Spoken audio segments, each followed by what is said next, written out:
y pueden ser terroristas, o no se trata de gente que está escondida bajo una apariencia de legalidad en Francia, no, es gente que tiene tomadas zonas de las montañas con sus bases militares, con sus armas, y que allí aguantan los bombardeos del ejército que surgieron otra vez en agosto de 2015. El conflicto, el líder del PKK histórico, Öcalan, es un líder comunista kurdo que fue prisionero en 1999 y está en la cárcel desde entonces. Esta es una visita mía a una sede del partido prokurdo HDP. Aquí veis, este es Öcalan. Ellos siguen exhibiendo, esto es un partido legal, es un partido que se ha presentado en las elecciones, es un partido prokurdo, ellos siguen exhibiendo en sus sedes a Öcalan, que es considerado por todos los países de la Unión Europea y por Estados Unidos como el líder de una organización terrorista. Bueno, pues Erdogan se da cuenta de que esto puede ser una forma de que la única manera de llevar adelante todos sus planes es atraer a todos los posibles votantes a una reforma constitucional como la que él quiere. Los kurdos son entre un 15 y un 20% de la población, y él entonces comienza un proceso de paz, como hemos llamado en Irlanda, como hemos llamado en España, un proceso de paz con el PKK, en el que a partir de determinadas conversaciones, Öcalan, el líder histórico que está prisionero en una isla cerca de Estambul, ordena un alto el fuego. Y hay un alto el fuego y se paran las violencias, tanto por el ejército como por el PKK, y comienzan una serie de largas conversaciones para tratar de resolver el problema. Y eso está así, y las elecciones de junio de 2015 se celebran en ese ambiente de no violencia. Había una cierta violencia contra el partido prokurdo HDP, pero no había la violencia desatada, militar, con bombardeos y con muertes continuas que había en el pasado. De todas maneras, toda esa zona de Turquía es terriblemente violenta. Yo visité la parte kurda de Turquía en mi misión de junio. En mi misión de junio yo fui a la capital turca, que es esta ciudad, Diyarbakir. El día que yo estuve en Diyarbakir, esa noche mataron a un conductor de un autobús de propaganda electoral, y 2 días después fueron las bombas en un mitin que mataron, me parece, a 5 personas. El día que yo llegué mataron a una persona, un día después de irme estalló una bomba en un mitin y mató a otras 4 o 5 personas. Esto en medio del proceso de paz. Es decir, no estamos hablando de una violencia declarada, sino que forma parte de una terrible tradición. El este de Turquía había sido, durante la época dura de los 80, el lugar donde había unos coches blancos, eran unos Renault 12 blancos, que llevaban a la gente joven y desaparecían. Mi intérprete en Diyarbakir, era un chaval 30 y tantos, 40 años, había estado detenido y había sabido lo que era esto. Eran unos Renault 12 blancos, ese modelo se llamaba Toro en Turquía, y a los coches se les llamaba White Toros. A los toros blancos es una referencia a fuerzas paramilitares que sencillamente secuestraban gente, la hacían desaparecer, la mataban o la devolvían en condiciones inhumanas a su familia. Ese era el clima que se vivía en esa zona.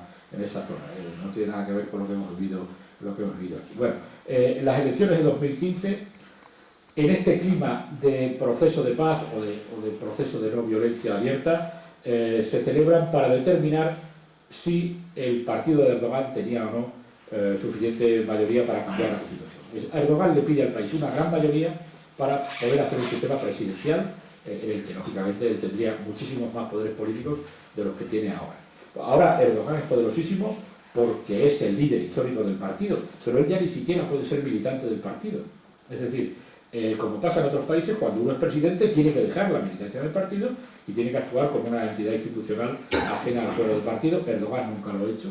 En las elecciones de junio él se hartó de dar mítines a favor del partido del gobierno, a pesar de que lo tenía prohibido, y nosotros lo reflejamos en nuestras conclusiones, reflejamos que el presidente había violado su deber de no interferir en la lucha partidaria, y él actuó con una gran apertura. Estaba todo el día en la tele. En la noche antes de las elecciones, yo recuerdo en la televisión una larguísima entrevista, yo no sabía lo que decía porque estaba en turco, una larguísima entrevista en la noche antes de las elecciones. Él no era candidato, lógicamente, y al final consiguió el efecto contrario. Y fue la primera vez que el partido de Erdogan comenzó una bajada de votos, una bajada importante, y ya no pudo mantener la mayoría absoluta de los asientos, de los escaños del Parlamento. Pasó de 49 a 40, perdió 9 puntos y fue una gran sorpresa para todos. Era la primera vez que el AKP, que el partido de Erdogan, retrocedía tanto, y era la primera vez que los prokurdos estaban presentes en el Parlamento con un partido propio. ¿Qué habían hecho los kurdos para estar en la política nacional? Los kurdos, que no tenían que ver con el terrorismo, pues ellos habían lanzado candidatos independientes. Estas provincias kurdas juntaban no sé cuántas firmas y tenían candidatos independientes kurdos que iban al Parlamento, 15, 20, no recuerdo el número, pero nunca habían aparecido como un partido kurdo, porque la Constitución, para evitar que hubiera un partido kurdo, estableció un umbral del 10%. De tal manera que si tú creabas un partido kurdo y sacabas un 8%, tenías 0 escaños. Mientras que por la otra fórmula de independientes podías conseguir algo, 10, 12, 14, 20 independientes kurdos. ¿Qué hizo el HDP por primera vez? El partido pro-kurdo, al que podemos considerar algo parecido a lo que ha sido en España Batasuna, que era un partido muy ligado, ahí está la sede, con la foto de Öcalan, un partido muy ligado históricamente al PKK y al terrorismo, ha compartido élites, ya ha compartido ideología, ya ha compartido, digamos, una forma de estar en política, que decide una apuesta por la vía política y decide presentar primero un candidato contra Erdogan en las elecciones presidenciales, que saca no recuerdo cuánto, pero saca cerca de un 10% de los votos, de Mirtas, y como se ve ese buen resultado, finalmente los kurdos deciden lanzar su partido a la arena política y competir en las elecciones del 5 de julio. La gran cuestión era si el AKP iba a tener escaños suficientes para cambiar la Constitución y si el partido pro-kurdo iba a poder superar el 10% de los votos, lo que le permitiría entrar en el Parlamento, porque si saca un 9,87% de los votos, se queda fuera. Bueno, pues la primera decisión de los turcos fue castigar una cierta prepotencia, una cierta agresividad de Erdogan pidiendo grandes poderes presidenciales, y la segunda fue que los kurdos consiguieron arrastrar una gran parte del voto de esta parte del país, y además consiguieron convertirse en un partido de izquierdas moderno, proeuropeo, que arrastró voto urbano de las grandes ciudades.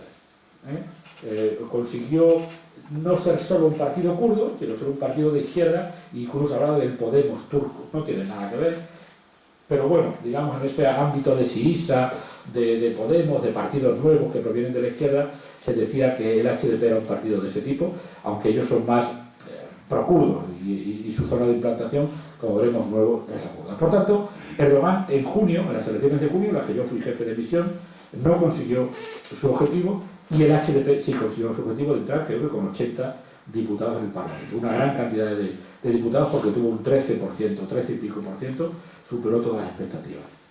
¿Qué sucede? La Constitución da un plazo a partir de que se monta el Parlamento, un plazo de 45 días para que haya un gobierno. Si en 45 días no hay un gobierno, el presidente tiene que convocar elecciones.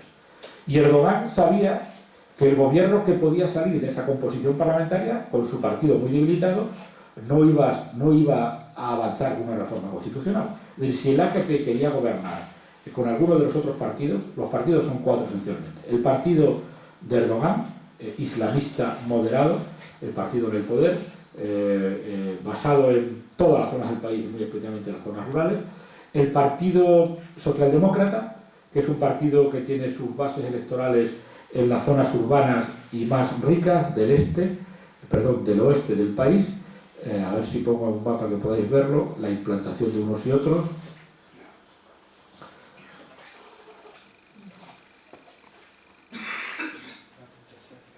Mirad, esta es la implantación, estas no son las elecciones de junio, estas son las de noviembre. Esta es la implantación del partido de Erdogan. Todo esto es una inmensa zona rural, la gran ciudad está aquí, la otra gran ciudad está aquí, o sea que es un país muy bien implantado en todos sitios.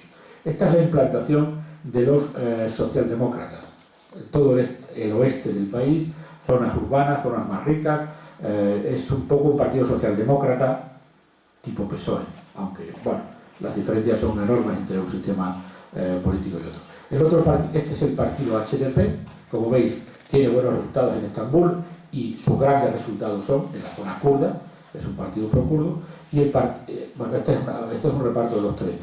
Sitios los que ha ganado los socialdemócratas, sitios los que ha ganado el partido de Erdogan, sitios los que ha ganado el HDP. El otro partido es el Partido Nacionalista, que es un partido de derecha nacionalista que no viene aquí la implantación. Esta es la distribución de escaños en noviembre, ahora la veremos, porque no era esto que yo quería ver.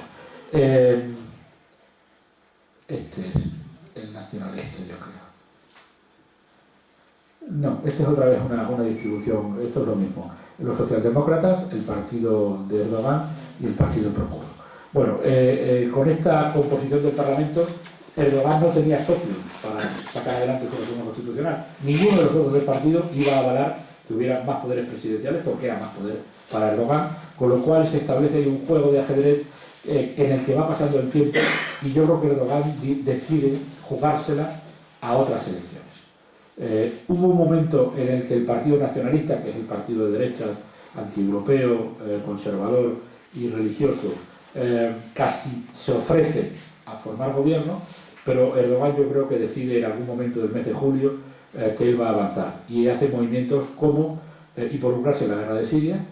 Comienzan los bombardeos de la parte kurda de Siria, y retomar la violencia, acabar con el proceso de paz y bombardear las montañas de la zona kurda. Son dos movimientos políticos. Claro, cuando nosotros aquí nos asombramos porque un político dice no sé qué de la deuda social, no, aquí cuando se hacen movimientos se hacen de este tipo. Es decir, Erdogan, para ganar las elecciones, se mete en dos guerras. Y se mete en una guerra interna con el PKK, y se mete en una guerra en el avispero de Siria. Y eso podía parecer en principio un movimiento arriesgado, ¿no? Pero en realidad Erdogan ha jugado con una gran habilidad a convertirse en la imagen de la estabilidad y de la fuerza. Es decir, somos un país serio, somos un país respetado, con nosotros no se juega, y por tanto, en un clima de inestabilidad, la gente siempre retorna a mirar a un gobierno fuerte. Eso es lo que ha vendido en las elecciones Erdogan. Él ha sido mucho más prudente con su imagen presidencial. Él no se ha metido en campaña como se metió en junio pasado. Él ha operado más en la sombra, aunque ha hecho mucha actividad política como presidente, pero no ha hecho directamente campaña electoral, sino que ha creado las condiciones para que la gente retornara a la AKP, y lo ha conseguido. ¿Cuál es la gran sorpresa de las elecciones? Que en un clima metidos en la guerra de Siria, con 2.500 muertos encima de la mesa en 3 meses, entre fuerzas de seguridad y gente del PKK, con un partido pro-kurdo metido ya en el Parlamento, del que se podía esperar avances para que siguiera por la vía política, de repente Erdogan hace la apuesta, convoca elecciones y vuelve a ganar la mayoría absoluta. Vuelve a ganar la mayoría absoluta, no con escaños suficientes para reformar la Constitución, pero vuelve a tener el gobierno en solitario. Ya no necesita socios y por tanto puede intentar avanzar con sus reformas, aunque de momento no tendrá asientos suficientes para cambiar la Constitución por sí mismo. ¿En qué situación, por tanto, queda Turquía? ¿Cómo han sido las elecciones? El trabajo que nos ha llevado allí, ¿qué hemos visto en las elecciones, la delegación internacional? Lo dijimos desde el principio, a Turquía no se lleva nunca una delegación muy grande, éramos creo que 50 parlamentarios, más los expertos que habían estado por todo el país el mes y medio anterior, porque no hay problemas el día de las elecciones en Turquía. Las elecciones en Turquía se conducen de manera profesional, están supervisadas por jueces, y el proceso electoral, aunque es un país de 70 millones de habitantes, no os podéis imaginar lo que es, por ejemplo, el recuento del voto del exterior, 2,5 millones, 3 millones de votos, que se trasladan en sacos desde todo el mundo y son contados en una especie de gran pabellón de congresos, en el que en esa noche se cuentan esos 2 millones, 3 millones de votos. Imaginaos, esto es como un campo de fútbol, esto no se acaba nunca. Estos son las mesas electorales para contar el voto de los turcos en el exterior, ¿vale? Esto es una cosa como varios campos de fútbol. En todo el edificio estaba lleno de gente contando votos. Es una operación estos son unos votos quemados. Esta foto la saqué yo por un conflicto que hubo en esa zona. pero para que os hagáis idea, son elecciones para 70 millones de habitantes, no sé si los votantes deben ser 50 y tantos millones, con voto en el exterior. El voto en el exterior se hace en los consulados y las embajadas, y ese voto se trae en los aviones de Turkish Airlines, en sacos, custodiados por personal diplomático, se traen hasta Estambul y hasta Ankara, y se recogen todos aquí, y se cuentan al mismo momento que se abren las urnas en todo el país, se abren las urnas del exterior. Es un proceso muy complejo. Pero nosotros sabíamos que el día de las elecciones no hay problemas en Turquía. Hay a veces acusaciones. Este conflicto de los votos quemados fue... La ley autoriza a quemar los votos. Os lo explico porque tiene su miga. La ley autoriza a quemar los votos cuando en una mesa electoral tú tienes la lista de votantes que han votado, 148, y abres la urna y hay 160 votos, y sobran 20 votos. Estás autorizado a removerlo, sacar 20 y quemarlos, porque se puede sospechar que alguien ha introducido subrepticiamente en la urna votos cerrados. Pero claro, eso que la ley lo autoriza, imaginaos lo que es en este hormiguero de gente, lleno de observadores, lleno de personal de organizaciones internacionales, lleno de interventores de los partidos, que una gente coge una papelera y se pone a quemar votos. Se montó un follón que no os podéis imaginar. Yo llegué unos minutos después, conseguí hacer una foto de esa bolsa con los votos quemados, y fue un conflicto, pero en realidad fue un error hacerlo ahí en medio, porque esa idea de quemar los votos está pensada para un colegio de un pueblo o una ciudad que sales al patio y lo queman. Pero claro, en medio de un pabellón con miles de personas trabajando fue un disparate. Pero a lo que iba, nosotros nunca hemos dudado, porque tenemos experiencia de todas las elecciones, que en Turquía haya pucherazo electoral en el sentido que hemos visto en Bielorrusia, que los recuentos se hacen de aquella manera. Está controlado por jueces profesionales, la gente que va a las mesas electorales es muy profesional, hay observadores de todos los partidos en las mesas electorales, se nos deja observar a los observadores bien, el recuento se hace bien, se hace públicamente, se enseña el voto, por lo tanto no dudamos nunca del día de. El problema en Turquía está en la campaña, en la creciente presión sobre los medios electorales y sobre los partidos de la oposición. Eso es lo que no acaban de entender los turcos, porque ellos dicen, no, si nosotros hacemos las elecciones muy bien, no. Una cosa es hacer las elecciones muy bien y otra cosa es hacer muy bien el día de.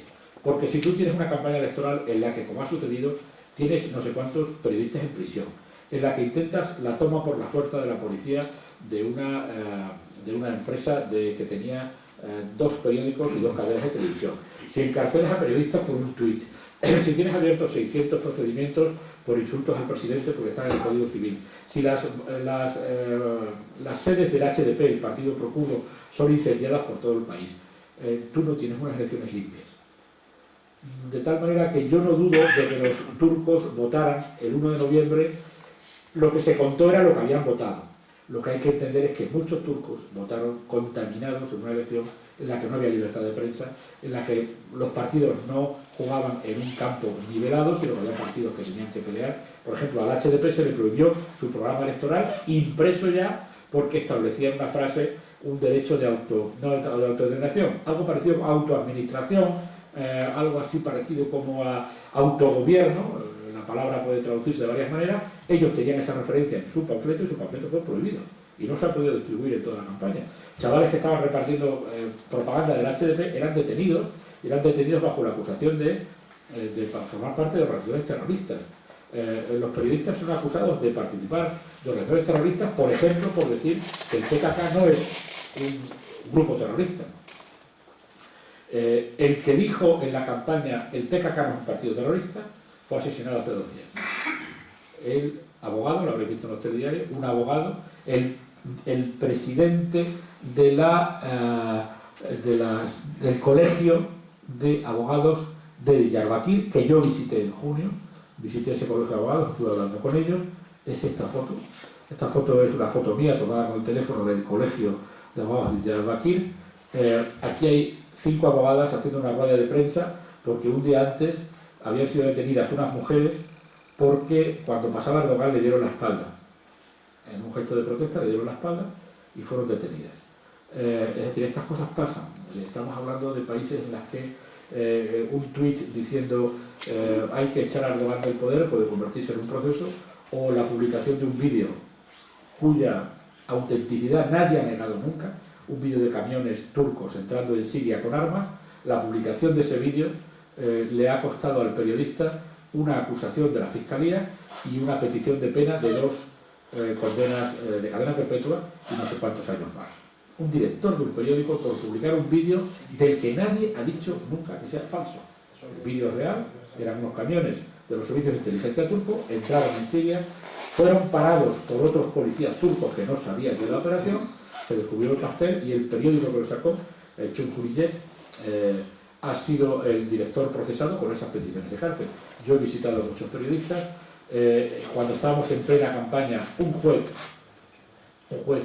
de extracción política decidió que un grupo, como podía ser aquel grupo Prisa, estaba contribuyendo a diseminar mensajes terroristas y ordenó que fuera tomado, y la policía tomó, lo visteis esos días antes de las elecciones, tomó una estación de televisión, intentaron entrar, tenían que cortar las barras, los periodistas se quedaron dentro, se encerraron en una habitación y siguieron emitiendo durante 6 o 7 horas en que no dejaron salir ni hacer pis ni a nada. Estuvieron encerrados 7 horas en un control para que no les entregasen el papel que decía que tenían que dejar el control. Pero estas cosas pasan. Yo visité a los responsables de ese grupo mediático cuando estuve allí, me entrevisté con ellos y me decían: el ambiente en las redacciones es como sigue.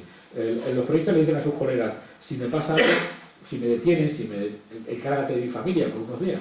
Es decir, así no hay quien trabaje, ¿no? Los periodistas yo me reuní con varios periodistas de este grupo que se llama Cosa y Pec.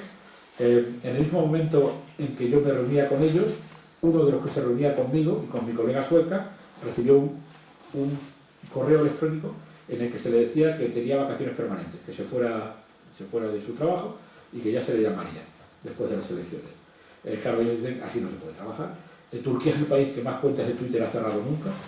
Turquía es el país que más veces ha suspendido el servicio de Twitter o servicios como WhatsApp.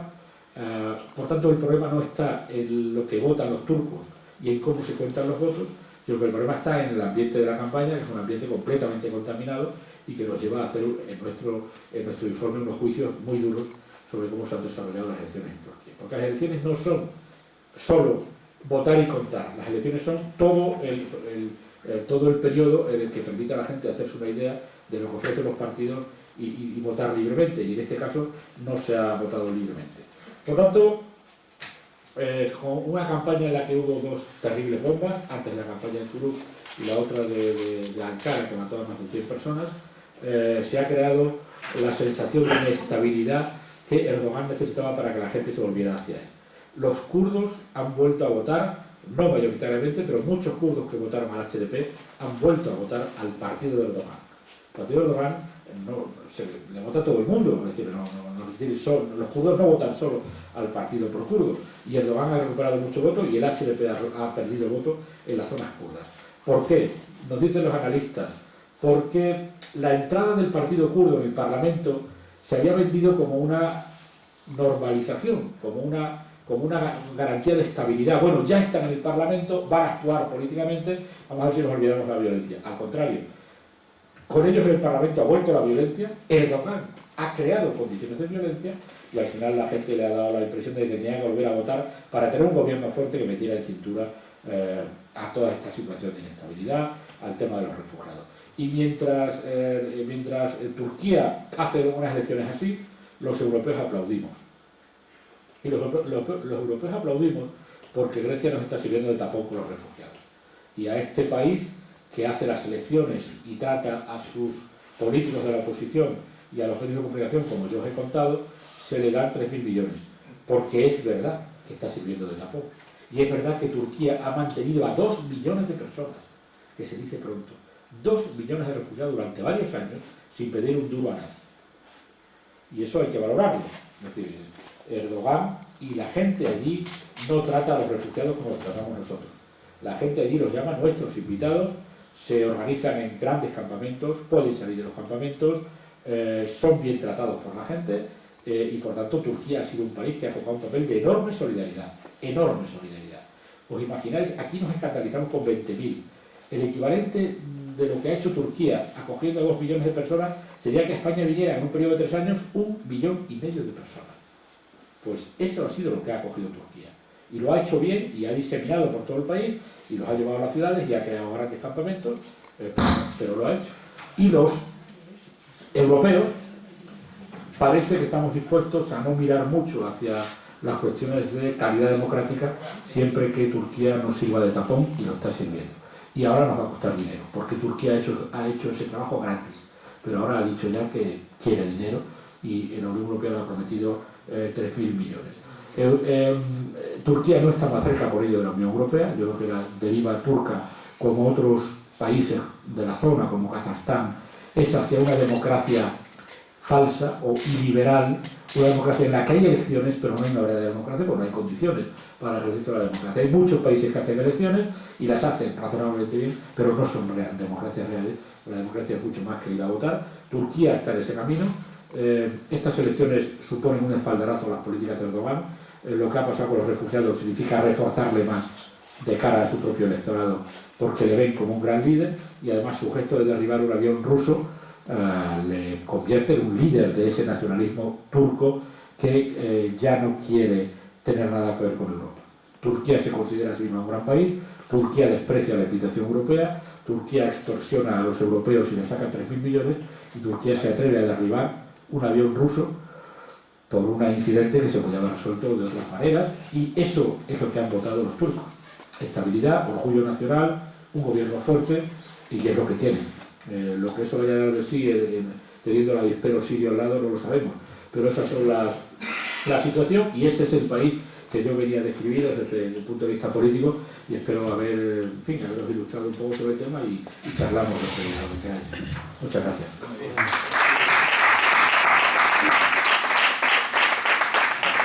Muchas gracias, Nacho, por la disertación histórica y actualidad de lo que es efectivamente un país enorme que produce a veces bastante temor. Es tarde la hora, no obstante, vamos a hacer un pequeño turno de intervenciones, de preguntas breves. Así que los que queráis preguntar, levantar el brazo porque vamos a estar por... Vale.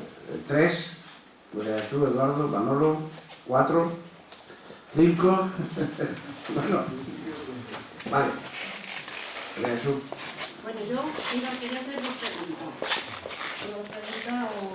La explicación que tú has hecho, que me ha resultado muy interesante. Una es referente a los kurdos. Yo hablo de terrorismo kurdo, creo que habría que ponerlo entre comillas, porque ha sido un pueblo machacado, lo han gaseado, la parte de Irak la han gaseado, viven en unas condiciones terribles, y ahora la política de Erdogan, yo creo que con esta campaña que ha hecho se va a acrecentar más lo que supuestamente se llama terrorismo kurdo. Porque claro, es lo que yo pienso, que en cuanto que tú machacas a un pueblo como él, pues el derecho a tener una tierra, el derecho a tener un hogar, el derecho a tener una autonomía en su propio territorio, entonces es un derecho. Pero bueno, y otro es las elecciones que ha habido ahora en Turquía. Ni pseudodemocracia ni nada. O sea, yo no sé hasta qué punto los observadores internacionales son útiles en un sitio como Turquía ahora, donde todos los partidos de la oposición están fuera. Donde las televisiones, todas las televisiones que pueden hacer una campaña en contra de Erdogan, se han cerrado. Entonces, claro, estaba cantado. O sea, eso estaba cantado que este hombre iba a ganar. Y luego también la política europea me parece engañosa y me parece mendigar, mendigar y la defensa de una frontera a un señor que está llevando a su pueblo a una auténtica dictadura, sobre todo con las mujeres, sobre todo metiendo en la cárcel a toda la oposición. El otro día, como tú bien has dicho, el presidente del colegio de abogados, creo, kurdo, lo han asesinado porque ha salido hasta una fotografía en el periódico. Yo creo que está generando una violencia que bueno, tremenda en ese país. Primero por los kurdos y luego una oposición que a lo mejor se tendrá que ir organizando. Bueno, ¿O seguimos la pregunta? Como queráis. ¿Eh? Como digáis vosotros. Si quieres hacer un comentario. A ver, el PKK está considerado una organización terrorista por la Unión Europea y por Estados Unidos, por el sencillo motivo de que mata gente. Es decir, es que el PKK para a un coche por la carretera y pega 4 tiros y deja 4 tiros en la cuneta. Ahora podemos buscar todo tipo de justificaciones históricas, pero eso es un grupo terrorista. Ese grupo terrorista no es como la ETA, no. Está en las montañas con armas de verdad, que no con pistolas, con armas de guerra. Y mata gente. Han muerto alrededor de cerca de 200 militares y policías de agosto para acá. Claro, yo puedo entender las condiciones del pueblo kurdo, pero no lo voy a justificar nunca porque no lo hice en mi País Vasco, ni lo he hecho en ningún otro sitio, es justificar que el maltrato al pueblo kurdo justifique esa operación. El pueblo kurdo ha recuperado sus derechos culturales, hay televisiones en kurdo, hay enseñanza en kurdo, ya no es la situación que había hace 10 o 12 años, ¿vale? Y por eso el partido pro-kurdo tiene 80 diputados. Por tanto, lo que hemos conocido en España y en Irlanda, tendremos que deseárselo a Turquía, ¿no? Oiga, inicien ustedes la vía política y defenderán sus derechos mucho mejor que con bombas y con atentados. Por tanto, yo comparto la idea de que el PKK es un movimiento terrorista, porque es que utiliza el terror y utiliza el asesinato como medio para conseguir fines políticos. Muchos kurdos votan a Erdogan, a ver si no nos confundimos. Muchísimos miles y cientos de miles de kurdos votan a Erdogan, ¿vale? O sea, no hagamos la imagen de que de repente todos los kurdos votan al HDP, no, que el HDP, pues en la zona kurda sacará 25, 30, ganará, tendrá un 40, pero muchos turcos y muchos kurdos, y en las últimas elecciones de Berlín, muchos kurdos han vuelto a votar. Nosotros, ¿para qué sirven las organizaciones internacionales? Nosotros decimos lo que vemos. Nosotros decimos que se ha producido la toma de los periódicos, que no hay libertad de prensa, que el presidente ha participado sin tener que hacerlo en la campaña. Nosotros eso lo ponemos y no les gusta, lógicamente. Por tanto, la misión de las organizaciones internacionales cuando estamos allí es contar lo que vemos. Contar lo que vemos con ese complejo, es decir, no nos inventamos nada, es que rellenar papeles durante todo el día para sacar las estadísticas de cómo se han hecho las cosas, pero yo digo que nuestra preocupación con Turquía no es el día a día. Nuestra preocupación con Turquía es lo que hemos dicho, es decir, que los periodistas no pueden hablar, que se han tomado los periódicos, eso lo ponemos en nuestro informe, nosotros no nos callamos todas esas cosas y criticamos a Erdogan. Me tocó hacerlo a mí en la rueda de prensa en junio porque fue fijaos, vuestro Nacho aquí, vuestro vecino, poniendo a Erdogan a parir allí en un hotel de Ankara. Bueno, nuestro trabajo es ese, decir lo que vemos, y eso luego sirve o no sirve. Eso, desde luego, no le gusta a Turquía, porque Turquía quiere aparecer como un país moderno y nosotros lo ponemos en los papeles, pues no le gusta mucho. Lo de mendigar, bueno, sí, pero la otra opción es abrir las puertas, ¿no? Lo que no podemos querer es, como estamos queriendo, hacer al mismo tiempo parar el movimiento de refugiados y que eso no salga gratis. A mí no me gusta que se le dé dinero a Erdogan porque le lava la cara. Pero es que hay que entender que Erdogan está reteniendo allí a 2 millones de personas cuyo objetivo es Europa. O, si no queremos, tenemos muy sencillo. Hacemos un puente aéreo y nos traemos a los 2 millones de personas a Europa. Pero hay que decidirlo. Lo que podemos querer es, no, 2 millones no. Voy a hacer 2.000, 3.000, 27, 42... No, es que estamos hablando de 2 millones de personas. Es como si España recibiera 1,5 millones de personas. Por tanto, tenemos que decidirlo los europeos. A mí no me gusta porque se le lava la cara al régimen, pero entiendo que Turquía está cumpliendo un papel y tiene todo el derecho del mundo a pedir que ese coste no recaiga solo sobre ellos, porque hasta ahora ha recaído sobre ellos. Lo de las mujeres, cuidado con la imagen de la mujer sojuzgada. En Turquía, el 99% de las mujeres que se ponen velo se lo ponen porque quieren. Se ponen porque quieren. Es más, se lo han puesto como un mensaje de rebeldía frente a la Turquía laica. Muchas jóvenes quieren ponerse el velo y se ponen el velo como una forma de afirmación identitaria, ¿vale? Y esas cosas, no es que se las obligue, es que se lo ponen ellas, porque quieren, porque se identifican así. Y hay una industria del velo fantástica, y hay casas que hacen velos estupendos, y que hacen velos de moda, con unas modelos estupendas. Eso sí, no se las ven nada, pero esa industria del velo es una industria ahora mismo absolutamente bullante. La alcaldesa, ahora es una alcaldesa, la alcaldesa de Estambul, para mi escándalo, lanzó una campaña para hacer bancos individuales, que los bancos en la ciudad sean individuales, para que los hombres no molesten a las mujeres, para que las mujeres tengan un banco para ellas solas. Porque las mujeres, algunas mujeres se quejan de que los hombres se sientan en los bancos y abren las piernas. Eso se considera algo así como una incitación sexual o algo grosero, y entonces la alcaldesa públicamente exhibe su campaña para hacer bancos individuales para las mujeres, para que las mujeres de Estambul se sienten y no sean molestadas por los hombres. Debo decir que los hombres en Turquía son muy agresivos con las mujeres, agresivos en el sentido de hablar del piropo, de insinuarse, de pasarle un teléfono en un papelito. Eso es moneda corriente. Bueno, pues un rasgo cultural, y estas mujeres y este tipo de partido está intentando defenderlo. Por tanto, no pensemos que las mujeres de Turquía están sojuzgadas. Muchas mujeres es eso lo que quieren, y eso lo que optan por un reflejo, para mí equivocado, después de haber sido un país tan europeizado.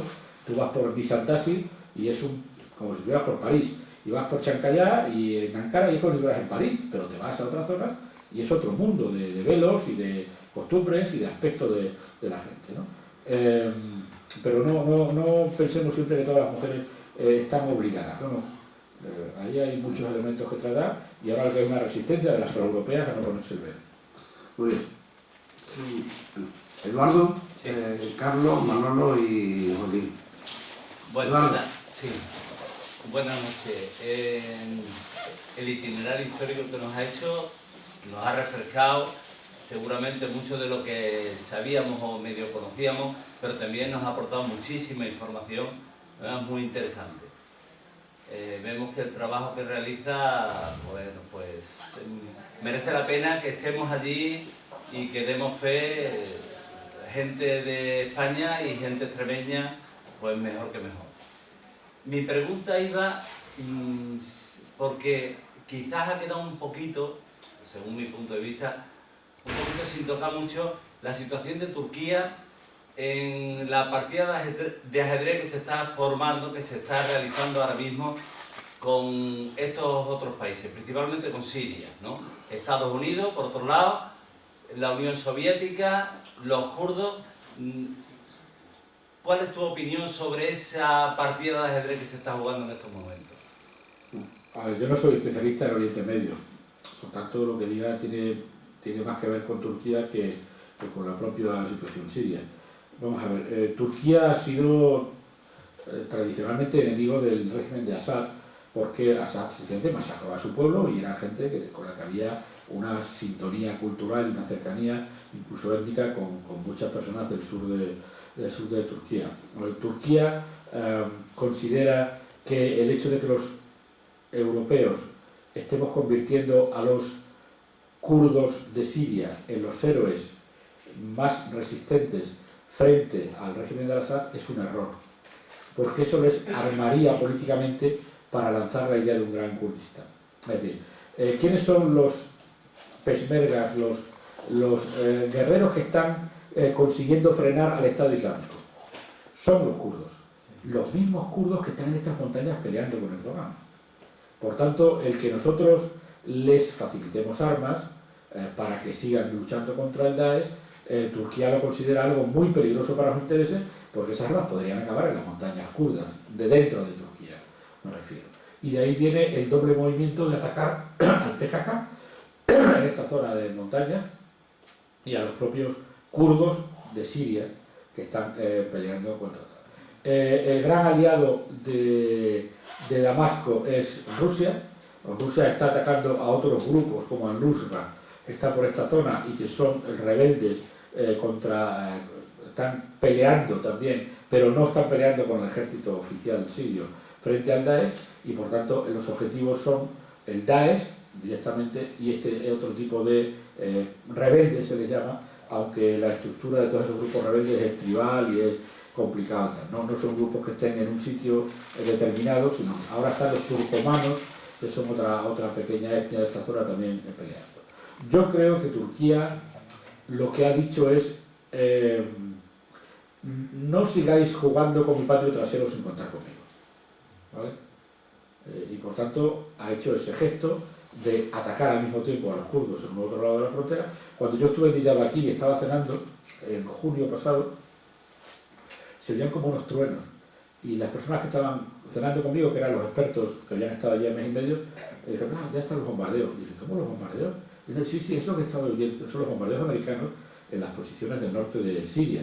Y era como un rumor de una tormenta lejana, que tú estás oyendo los truenos, ¿no? Eso es aquí en Diyarbakir, a unos 40 kilómetros de línea recta de la frontera. Por tanto, yo creo que Turquía ha dicho, no se juega con mi potio trasero si no se habla conmigo. Y el movimiento más arriesgado no ha sido este, ha sido el del derribo del avión ruso. Eso es, en fin, una situación, en fin, como para tentarse un poquito la ropa, ¿no? Pero ya habéis visto la respuesta de Turquía, ha dicho no vamos a pedir perdón, el avión ruso entró en nuestro ellos ya habían avisado de que no sucediera, los rusos dicen que no se les avisó, ellos dicen que sí se les avisó, sacaron unas grabaciones de las que se podía deducir que sí se les avisó. En cualquier caso, yo creo que la partida se está ordenando a partir de lo que ha pasado en París, porque yo creo que la creación de una coalición internacional llegará y la decisión no será esa, la decisión será esa coalición internacional va a hacer algo más que bombardear, va a poner gente sobre el terreno o no, y esa es la gran decisión. Mientras tanto es una situación endiablada, absolutamente endiablada. Los rusos apoyando a Damasco, el Daesh consiguiendo una presencia, Turquía atacando a fuerzas a las que nosotros, los países occidentales, armamos, animamos, porque son los que realmente están consiguiendo frenar al Daesh, y ese es un damero maldito que yo creo que solo se aclarará si hay realmente una coalición internacional en la que nosotros tenemos que renunciar a un objetivo, que es acabar con Al-Assad. Para contar, yo estuve el otro día en Bruselas en una reunión en la que el presidente de la Comisión de Exteriores de la Duma nos dijo bien claro lo que quería. Para traduciros, dejen de darme la lata con el tema de Ucrania porque me necesitan ustedes para el tema del Daesh. Dejen de tocarme las narices con Ucrania porque ustedes me necesitan para el tema del Daesh. Y yo voy a estar dispuesto a apoyar lo que hagan los países occidentales con el Daesh siempre que no se pretenda sacar a Assad del poder. Y hemos oído cómo el ministro español lo ha dicho. Assad hay que contar con él, no se puede dejar de contar con él. Es decir, al final se va a llegar a un acuerdo por el cual los países europeos, occidentales, van a atraer a Rusia a una gran coalición internacional contra el Daesh a costa de dejar caer su objetivo de que Assad no siguiera gobernando, por lo menos en un tiempo razonable. Carlos. ¿Cómo considera a Turquía dentro de una posible incorporación o no a Europa? ¿Como un escudo defensor contra el terror islámico o por el contrario como un factor de riesgo añadido a ese terrorismo? Y por otro lado, dentro de la OTAN, ¿este es un socio fiable o es un provocador que lo que hay que hacer es echar? En la OTAN, Turquía siempre ha sido un socio fiable. Ha sido un socio con una gran capacidad militar, bien considerado, en fin, que no ha hecho nunca tonterías, ¿no? Ahora, es el primer país de la OTAN que derriba un avión ruso en no sé cuántos años, ¿no? En relación con la Unión Europea, ellos fueron muy proeuropeos, se enfriaron porque la Unión Europea les dijo por este camino no va a haber avances, pero, y yo lo he percibido eso, la gente con la que hablaba, había un cierto cansancio respecto de la tensión de incorporarse a Europa. Ese era un gran objetivo para el país, era un gran elemento para provocar la modernización. Queremos ir hacia Europa, como ha pasado en Ucrania, y eso va a obligarnos a hacer reformas, pero esa lentitud, esas idas y venidas del AKP, ese retorno de la agenda islamista, este desastre de libertad de prensa, al final aleja al país de la Unión Europea, y además ellos están convencidos de que, como nosotros los europeos hablamos tan mal de Europa, no pasa nada por no incorporarse a Europa. Es que Europa se la empieza a percibir como un desastre, porque nosotros somos muy críticos con la Unión Europea, y por tanto ellos reflejan lo que decimos nosotros. ¿Para qué vamos a pelear tanto por incorporarnos a un club que tiene tantos problemas? Por tanto, hagamos nuestro juego internacional como país importante o medianamente importante y no juguemos a todo. En este momento eso está congelado. La Unión Europea sigue haciendo favores a Erdogan. El informe de progreso, que es el informe en el que se dice qué cosas no cumple Turquía para ir incorporando a la Unión Europea, tenía que haberse publicado antes de las elecciones. Y sin embargo, le hicieron el favor de no publicarlo. Eso es un favor al gobierno y a Erdogan. porque ese informe era muy crítico con la falta de reformas y la falta de avance de Turquía respecto a la Unión Europea. No solamente le retrasamos la publicación, sino que ahora le damos 3.000 millones. Es nuestro juego, es el juego de la alta política. A ese juego jugamos o no jugamos. Bien, pues aquí el último, Sí. cerramos la... Y no es para que me responda, sino es un recordatorio, ahora que está aquí Lorenzo, está el vicepresidente y está Carlos, para que vengas y nos dé la conferencia de lo que tú realmente sabes, que es de Extremadura. Yo La sé diste todo. el otro día, la diste el otro día en Cáceres y te hizo una crónica el periódico hoy que me quedé obnubilado. Después de las elecciones, ¿vale? Vale. Yo Pues- para enero, si queréis, con mucho gusto. Entonces, terminaba más tarde. Muchas gracias, Nacho. Creo que la información, la conferencia, la clase ha sido magistral y creo que tenemos una visión de Turquía, por lo menos en mi caso, mucho más ajustada a la realidad, aunque efectivamente hay que reconocer que el problema es un problema muy complejo y que seguiremos en el futuro tratando. Muchas gracias y hasta la próxima.